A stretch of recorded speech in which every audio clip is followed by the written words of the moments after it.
Hello, I'm Frost, and welcome to my May update on stuff that's going on in the world of sci-fi gaming. Alright, so I'm going to change up the format a little bit on my updates, as I feel that in the past I've kind of laboured on subjects a little bit too much. So as of now, I'm going to try and make them a little bit more compact, a little bit more to the point. So starting off with things that happened in April.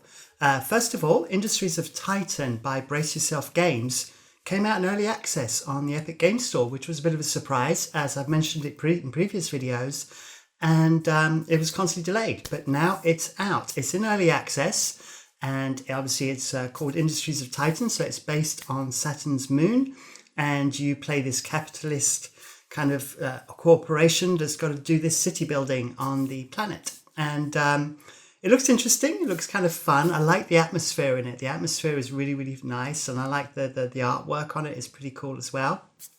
Now, as you will see from the roadmap, there is a lot of stuff that's still to be done, but it is functional. It does work. There are a few kind of annoying little bugs, but Brace Yourself seem to be on the case. They've got a Discord server. They've got forums going so that you can provide feedback on any bugs you find. And hopefully that will speed up the release, as it is a fun game. And like I said, I do like the atmosphere on that. And then moving on, we had XCOM Chimera Squad and Gears Tactic both released in April. So it was a great month for turn-based strategy games. I've already released a kind of first impressions on Chimera Squad. I'm also going to be releasing a beginner tips video on it because I played it a lot.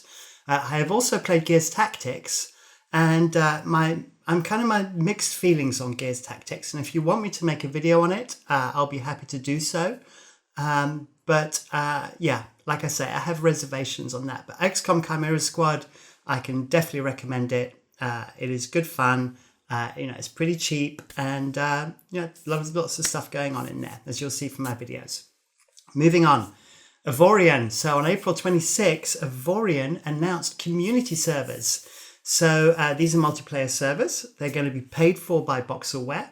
They're going to be hosted by 4net players, and they're going to be run by players. So the administrators are going to be players. Now, there's going to be no mods on these servers, but there will be PvP and PvE servers, and they will be hosted in both the US and in the EU. So for those of you that play Avorion, that like the multiplayer experience, you've now got community servers. So that's great news. Then we move on to Elite Dangerous. Now, Elite Dangerous had its beta, and if you know from my previous updates, there was a lot of furore about the cost of the upkeep of these carriers. Now, following the beta period, the first beta period, which was PC only, they've now announced that the upkeep is going to overall drop by about 85%, which takes it from 147 million a week to 21 million a week for like a fully fitted out fleet carrier, which works out at 1.1 billion a year. So the mod costs have been reduced. There's the decommissioning is now of the debt. So if you got it like full debt, it's 2 weeks. It was 2 weeks before you got decommissioned. So now been moved to 10. And the tritium fuel has been improved as well, so it's twice as effective, and there's less spool time, and there's less cooldown as well. So the jump capability of the fleet carriers has been greatly improved, and they've added universal cartographics for the explorers. And if you want to know more about Elite Dangerous, then please check the link below in my description, because I will put a link to Obsidian Ant, who does a lot of videos on Elite Dangerous. He's really good at it. And I'll link specifically the video that talks about the changes that were made as a consequence of the beta.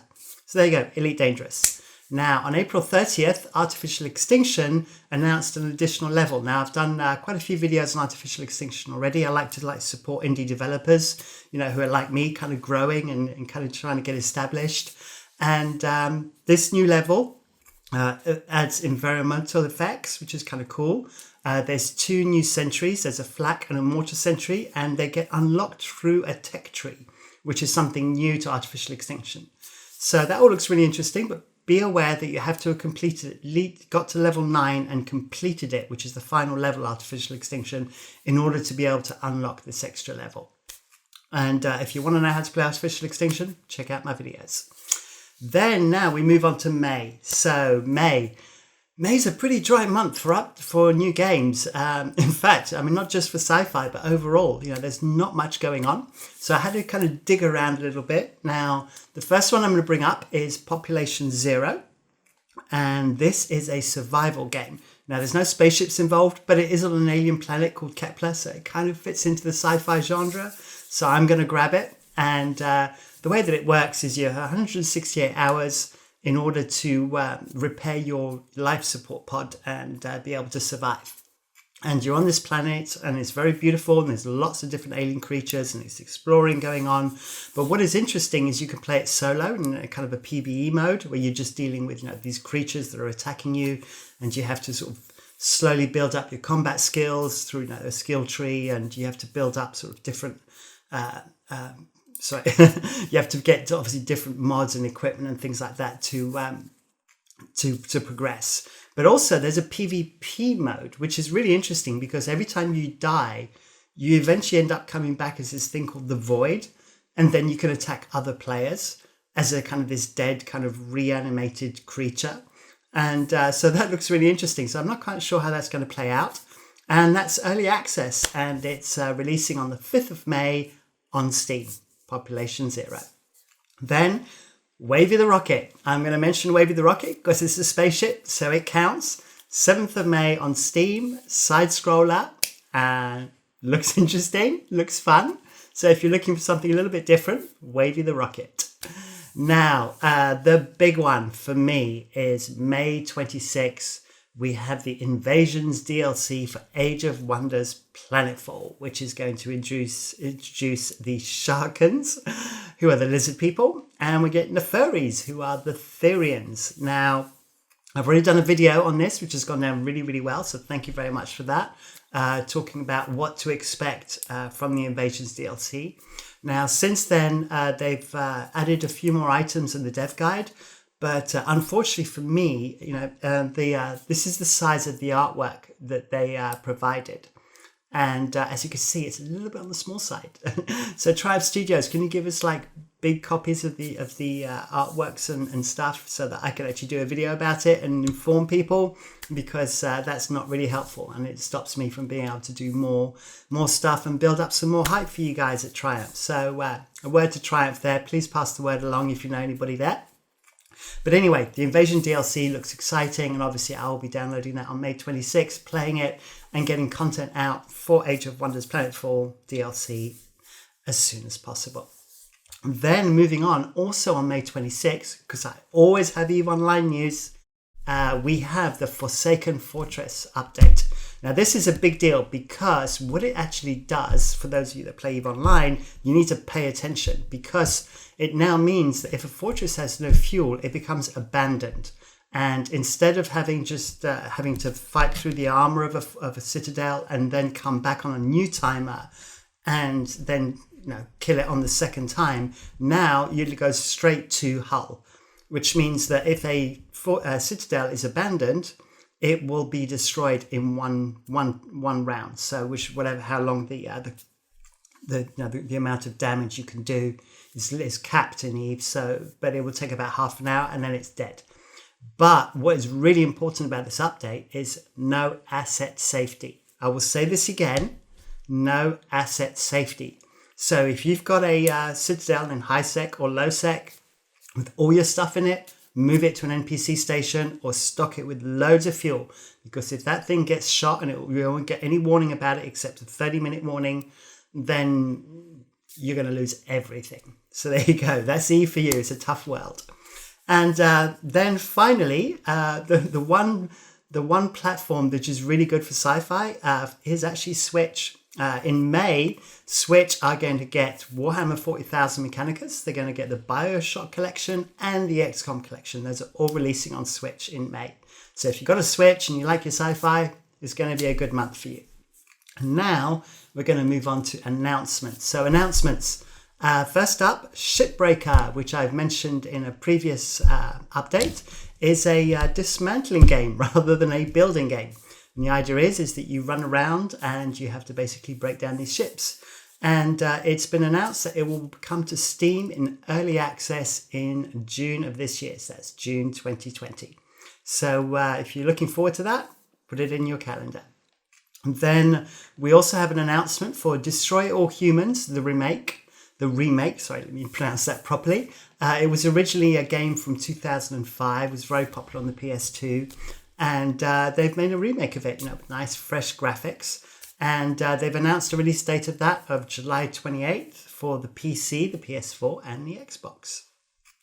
Then another announcement is Egosoft, who make X4 foundations. And I did a video on Split Vendetta, a guide to Split Vendetta. And thank you, Egosoft, for giving my video a mention. That was really nice, popping into my comments and saying hello. So thank you very much, Egosoft.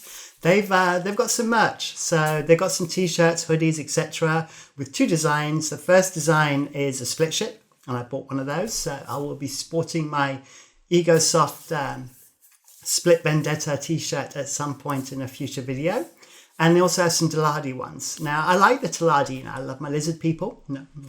So, but I'm not sure about, I didn't really like the style of it, and I didn't like the profits on it. It was a bit, but there you go. So it's there, and they're available from the merch store.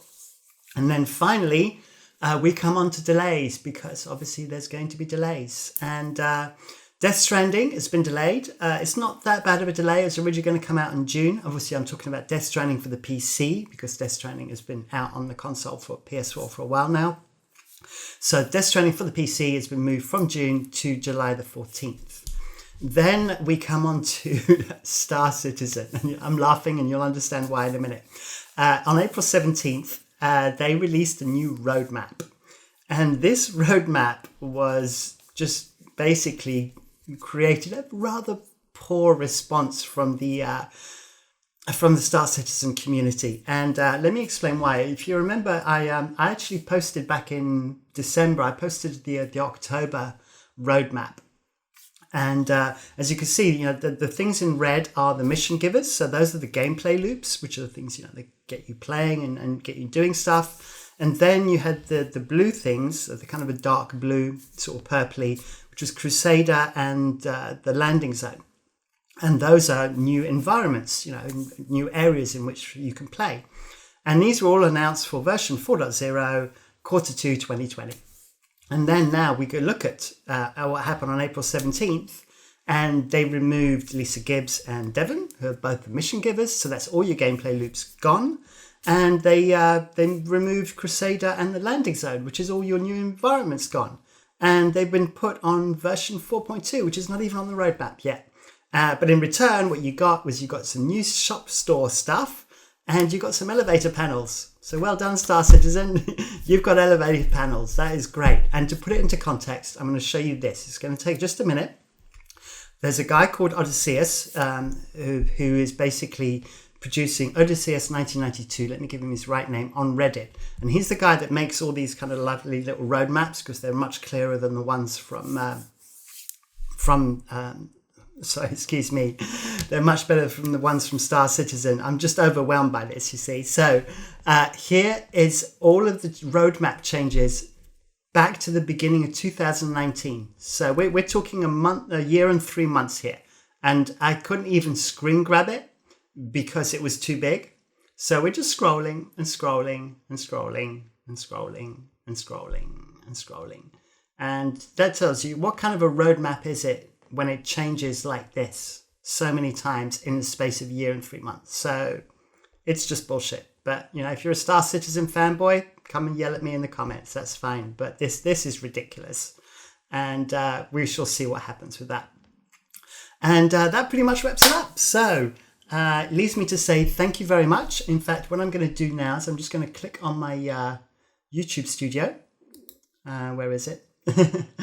Because I want to check my subscriber count, because you guys are really, really coming through. 872 as we speak at this moment. So thank you very much for all of you subscribing to my channel. I really appreciate it. I'm getting so close to the 1,000 now. It was only in March that I said, we passed the 500 mark and we're halfway there. And now we're like just over 100 to go. So then I get to the magic 1,000. So thank you very much for your support. If you're new to my channel, please subscribe. you know, please join in, and I hope you like my content. Give me a like if you did. You can give me a dislike if you're a Star Citizen fanboy, you don't like this, that's fine. And then hit the bell icon because I do release on a regular basis. And before I go, I'm going to say folding at home. You should still be folding. If you've got a gaming PC with a big GPU in it and you've got some processing power to spare, folding at home, do your bit. All right, that wraps it up for me. Thank you for watching. See you next time. Hopefully this is shorter than the previous ones. Bye.